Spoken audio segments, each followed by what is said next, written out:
So the big talking point right now is what the flub do we do in Drew McIntyre? Because listen, I understand it. There are some people super duper mad that he got screwed over not only at Clash of the Castle 2024, but also Clash of the Castle 2022. So essentially, if you are Drew McIntyre, never go near another wrestling castle as long as you live. Now, as we talked about in yesterday's video, hopefully the card pops up right now, I actually quite enjoyed it. And a few people got in touch with me saying, Simon, I spent my money to see Drew McIntyre win the WWE title in his home country. Now, look, I do totally understand that. I do totally do. And I understand the disappointment as well. If you have built something up in your brain and you don't get it, you are perfectly within your rights to feel a little bit disappointed. But at the same time, I think when we go to wrestling events, we have to realize we don't actually know what's going to happen, right? You expect these things to happen and you want these things to happen, but it is a story, it is sports entertainment, it is predetermined, whichever word you want to use. So I guess it would be the equivalent if you go watch a Conor McGregor fight if he was going to fight in Ireland and then he gets knocked out. Now, that's a bit different because, of course, it's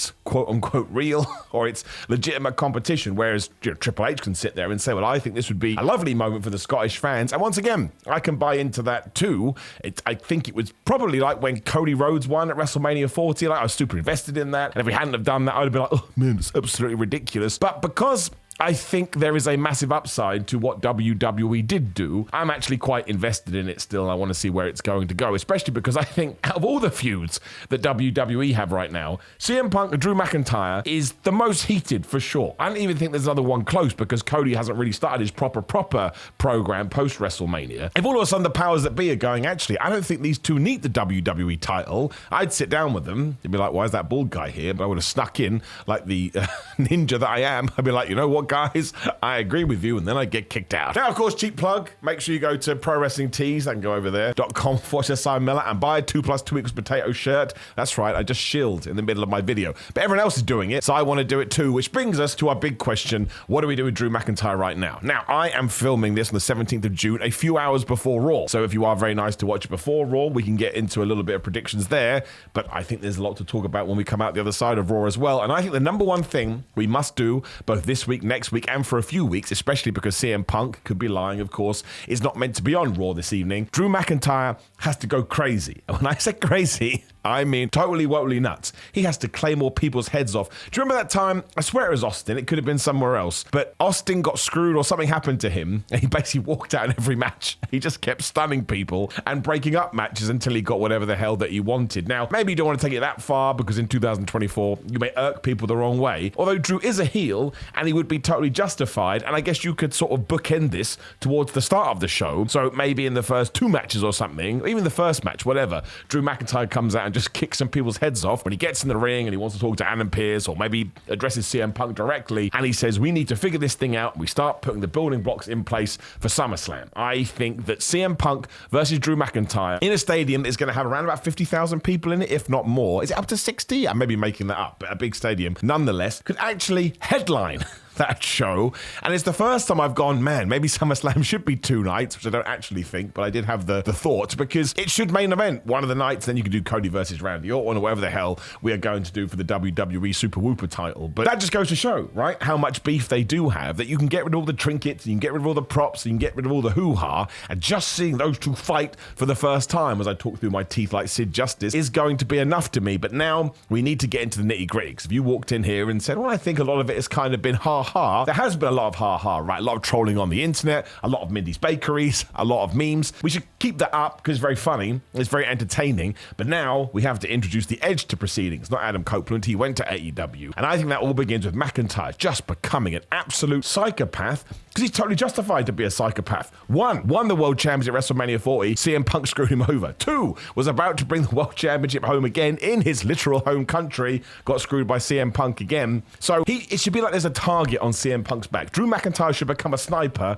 and he should be looking at CM Punk saying, man, I am going to put this bullet so far up your ass, you're going to be tasting metal in your teeth for days to come. And there is a sort of offshoot you could do here too. Now, I don't think we're going to do this. We will do a Money in the Bank prediction show. I think Jey Uso is going to win the Money in the Bank because sometimes it's nice to have a good guy with the briefcase. But if you wanted a plan in the back of your pocket, Drew McIntyre could absolutely win the Money in the Bank briefcase, screw over Damian Priest to become the champion, and maybe you can do that after SummerSlam, I don't know, and then be like, haha, I'm the ultimate hypocrite because I told everybody how much I hated Money in the Bank because, of course, he got screwed over by The Miz and he got screwed over by Damian Priest. And now I've used it because my back was against the wall. And then you've got this amazing character, which has basically been Drew throughout 2024, where he is speaking the truth, but because he's doing it in such an annoying way, like, man, I hate you so much. You boil my blood. And well, the one thing that WWE keeps doing that is so well is they do cross the stream. So I absolutely think that Damian Priest will address CM Punk and be like, what'd you do that for, Punk? So those two now have a little bit of a thing. Cody, before WrestleMania, was just beefing with everybody, and Gunther is now on the outskirts, and I'm sure he'll come back to TV and we'll build to Damian Priest versus Gunther at SummerSlam, and maybe that's the way you sort out CM Punk versus Drew McIntyre at SummerSlam.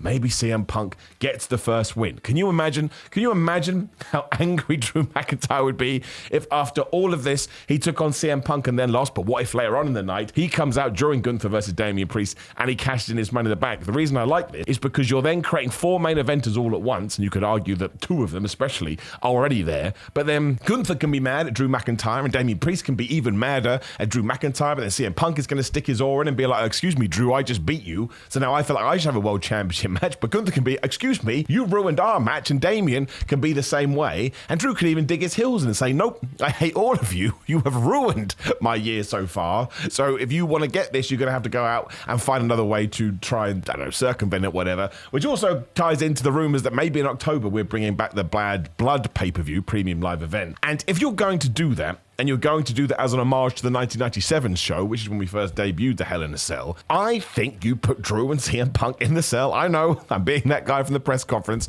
You'll have to forgive me, but you put them in there and the championship is on the line. That's when they have their big fight for the title, and then you can do whatever you want. Maybe Kane re-debuts. Don't have Kane re-debut. That would be absolutely ridiculous. But I just think we have an opportunity here to, like I say, cross the streams as if we're the Ghostbusters. Have this amazing storyline that goes left, right, up, down, and brings everybody involved. To the point, should you want to, as long as it makes sense, and as long as you can justify it. Hot potatoing is the wrong word, but we'll use it because people know what it means. It could go to a Gunther, it could go to a Damian Priest, it could go to a CM Punk, it could go to a Drew, and that just keeps you on tenterhooks. And it's the exact opposite. Not only what we did with Roman Reigns' championship, but what I presume we're going to not do with Cody's too, right? I think Cody will hold it for a long time, potentially even till WrestleMania 41. When he takes on The Rock, maybe he drops it to Randy Orton, though. Again, that's a different video for a different day. I just think what we've done here is we have set up motivations for wrestlers where you can look back at the content we've already watched, like the massive nerds we are, and go, of course Drew would do that. Look what happened on X, Y, and Z. I mean, even if he's going to be pitched as a heel, anybody can still understand. Like my mum could walk in and I could say, oh yeah, you see this Scottish man? He is super angry right now because he was in Scotland. He was about to become the world champion and this guy called CM Punk screwed him over. Perfect. I understand that. I understand the animosity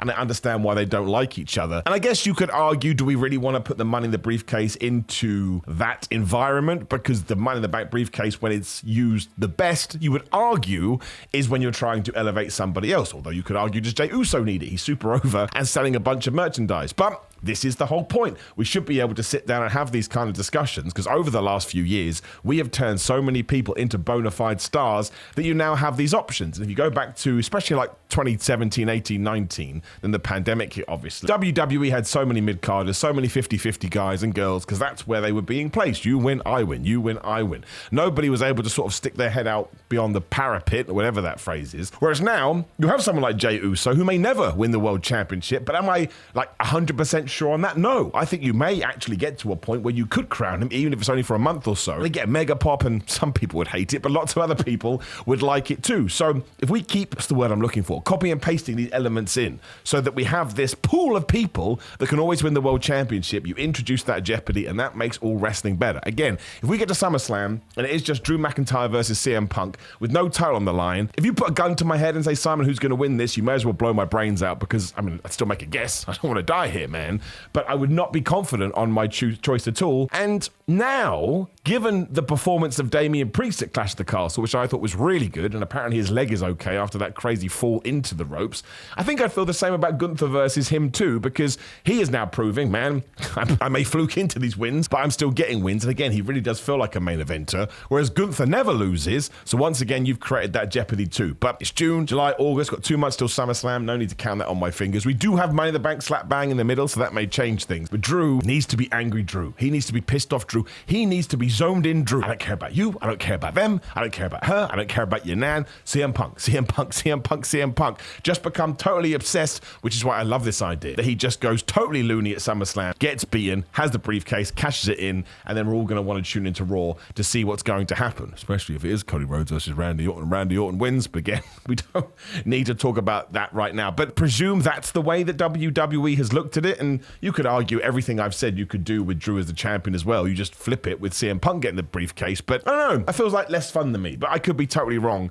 That's what the comments are below. But this is the time to truly light a fire under Drew McIntyre's ass, not only because it makes sense within the story, but it continues to rebuild this worth that I think WWE has with its fan base, and that is actions have reactions, actions have consequences. You know, you can't just do things and then we're going to forget about it for 2 months. You could argue the rest of 2024 when it comes to a character arc, because I sound like an absolute geek, for Drew McIntyre is fueled absolutely by what happened at WrestleMania and what happened at Clash at the Castle too. Especially because he can be like, well, now I can never go back to the UK because my win-loss record absolutely sucks. And I know a few people have said that it was bad business to do that to Drew because we essentially did exactly the same finish. I mean, there's nuances to both, as much nuance as wrestling can have. But Solo Sikoa at 2022, CM Punk in 2024, but it ties back into everything I've just said. All of this is totally fine as long as Drew verbalizes it, as long as Drew allows it to fuel him forward, depending on what he's going to do. But I would guarantee, not guarantee, that's nonsense, but I would assume that before the end of the year, Drew McIntyre's had a stint as a world champion,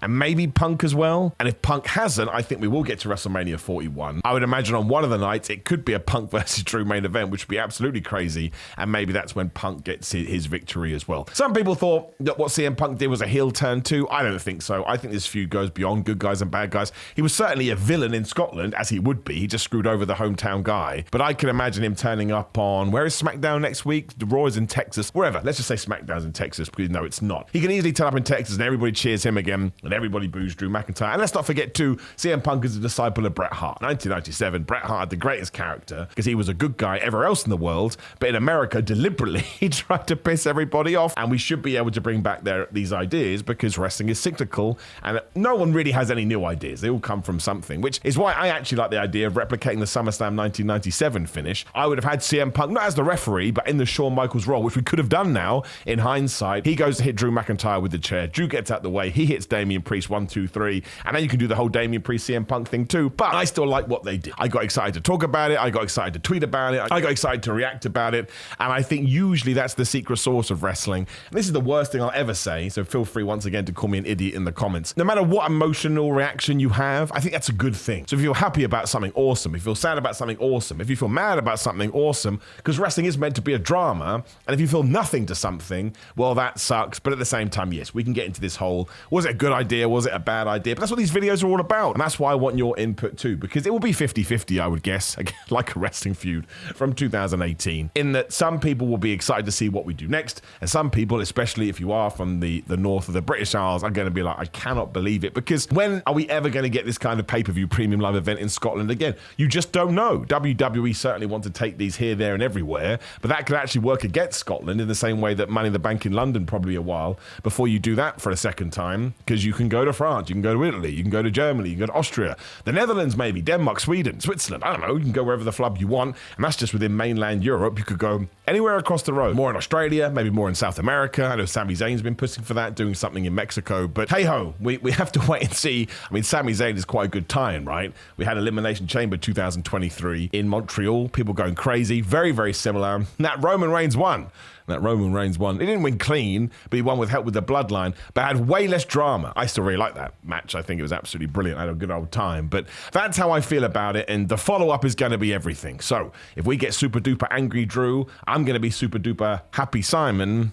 I regret saying that. I shouldn't have done it. Now, of course, please do like the video, share the video, and subscribe. It's right there. And click the notification bell too, so you know videos are going live. There, boom, is my honest reaction to Clash of the Castle Scotland. So you can click that and get my reaction, like I say, or words to that effect. Otherwise, GorillaMind.com/Simon. If you use the code Simon, not only do you get 10% off the entire store, but I guarantee you they're the best damn fitness supplements you'll ever have in your life. Otherwise, I wouldn't support them, but I do. It's also patreon.com/Simon316. I'm a Miller316 on Instagram and Twitter. Simon J. Miller on TikTok. Simon Miller on Cameo. Love doing those, so keep bringing them to me. Whatever that means.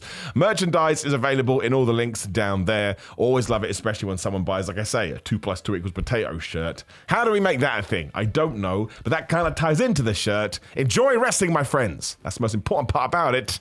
See you soon.